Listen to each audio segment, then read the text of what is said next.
Bismillahirrahmanirrahim. Assalamualaikum warahmatullahi wabarakatuh. Perkenalkan, nama saya Musa Sabidin Fahmi, yang hukum semester 3 dengan NIM 20.2433. Jadi di sini saya akan menjelaskan materi yang sudah diberikan oleh Bapak Muhammad Nur SHMH selaku pengampu mata kuliah hukum internasional. Pada materi kali ini saya akan menjelaskan kembali pemahaman saya mengenai tentang perjanjian internasional. Secara garis besar, perjanjian internasional dalam materi itu dijelaskan dalam 4 bahasa. Yang pertama itu adalah peristilahan dan ruang lingkup hukum internasional. Yang kedua itu adalah sumber-sumber hukum internasional. Yang ketiga itu adalah bentuk hukum internasional. Dan yang ketiga itu adalah jenis-jenis hukum internasional. Seperti biasanya dalam suatu bahasan pengilmuan atau mata kuliah apapun itu, hal yang terpenting untuk diketahui adalah definisi, karena definisi sendiri adalah akar untuk kita bisa memahami cabang-cabang yang lainnya, sebagaimana tujuan dari definisi itu adalah untuk mengumpulkan dan memberikan batasan. Sebelum saya berarti perjanjian internasional, perlu kiranya teman-teman itu tahu bahwasanya perjanjian internasional itu adalah dasar pembentukan dari sebagian besar hukum internasional modern. Ya. Jadi sebenarnya sumber-sumber hukum internasional itu kan banyak. Cuman yang kebanyakan digunakan sebagai sumber atau dasar itu adalah perjanjian internasional. Perjanjian internasional itu apa? Perjanjian internasional itu adalah sebuah media untuk mengikat antara satu negara dengan negara lain ataupun satu badan subjek hukum dengan subjek hukum yang lainnya, tentunya dalam subjek hukum internasional. Kemudian apa sih pengertian dari hukum internasional itu sendiri? Jadi sebenarnya di dalam pengertian ini ada banyak pendapat. Salah satu dari pendapat tersebut berbunyi definisinya yang diatur dalam Vienna Convention of the Law of Treaties 1969. Perjanjian internasional didefinisikan pada pasal 2 Vienna Convention on the Law of Treaties 1969, yaitu suatu perjanjian yang dibuat antara negara dalam bentuk tertulis dan diatur oleh hukum internasional, baik itu berupa instrumen tunggal atau 2 atau lebih instrumen yang berkaitan dan dengan bentuk penamaan hukum. Kemudian ada definisi selanjutnya. Definisi dalam pasal 2 Convention Vienna 1969 tersebut merupakan intisari yang diambil dari rumusan definisi perjanjian internasional yang dibuat oleh Sir Phil G.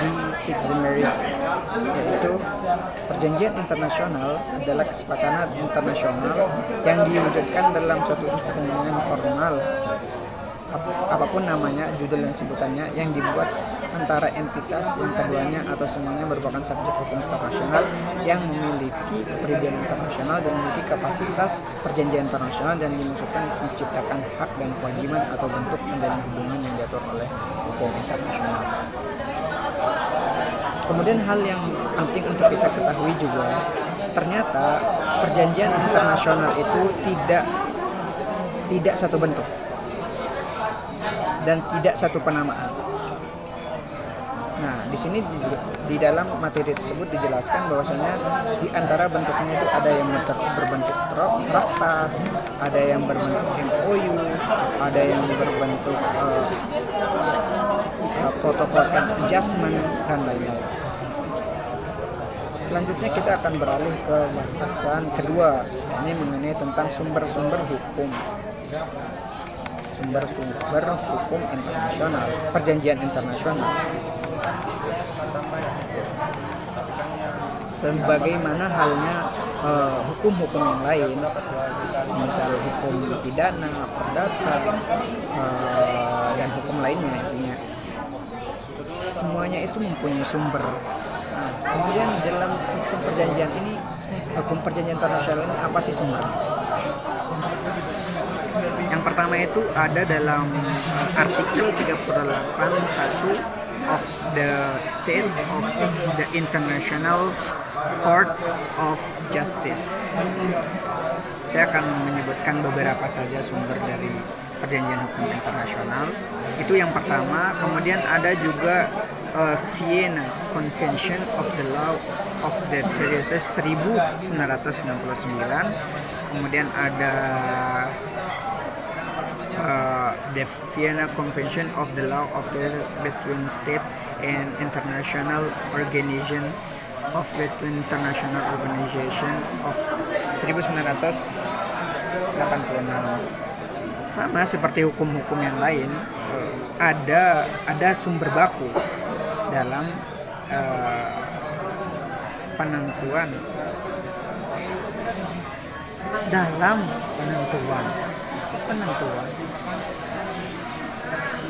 dalam produksi hukum itu sendiri. Seperti perdata itu punya Burgerlich-Wedberg, kemudian pidana punya KUHP. Ke pembahasan mengenai tentang bentuk dari perjanjian internasional. Nah, perjanjian internasional pada dasarnya itu terbagi ke dalam dua bentuk, yaitu ada yang tidak tertulis dan ada yang tertulis, sebagaimana hukum-hukum yang lain. Salah satu pendapat mengatakan dari Iwayan Pertahianan menjelaskan bahwa perjanjian internasional tidak tertulis adalah sebagai berikut.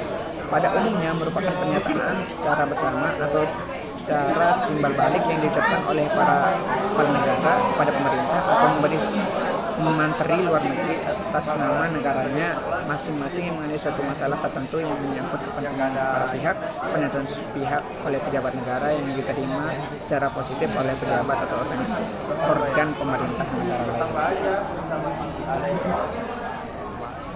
Jadi semisal Pak Jokowi pergi ke luar negeri ini, kemudian memberikan omongan-omongan atau bercakap-cakap dengan semisal Presiden Amerika tentang sebuah janji-janji kenegaraan, itu bisa menjadi salah satu bentuk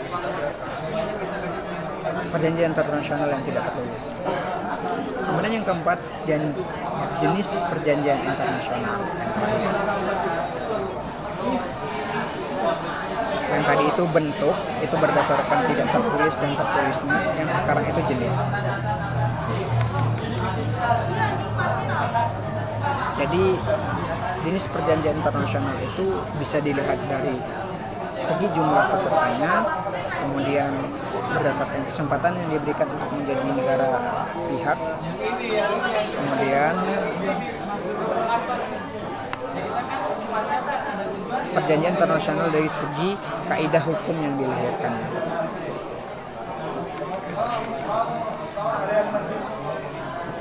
Kemudian ada juga berdasarkan bahasa, kemudian ada yang berdasarkan substansi hukum yang dikandungnya. Kemudian yang terakhir, perjanjian internasional berdasarkan pemerakarsanya. Itu terakhir dari jenis perjanjian internasional. Mungkin hanya itu yang saya dapat sampaikan berdasarkan pemahaman dan hasil pengamatan saya atas bacaan Bapak atas materi yang Bapak berikan. Mungkin hanya itu yang dapat saya sampaikan. Maaf,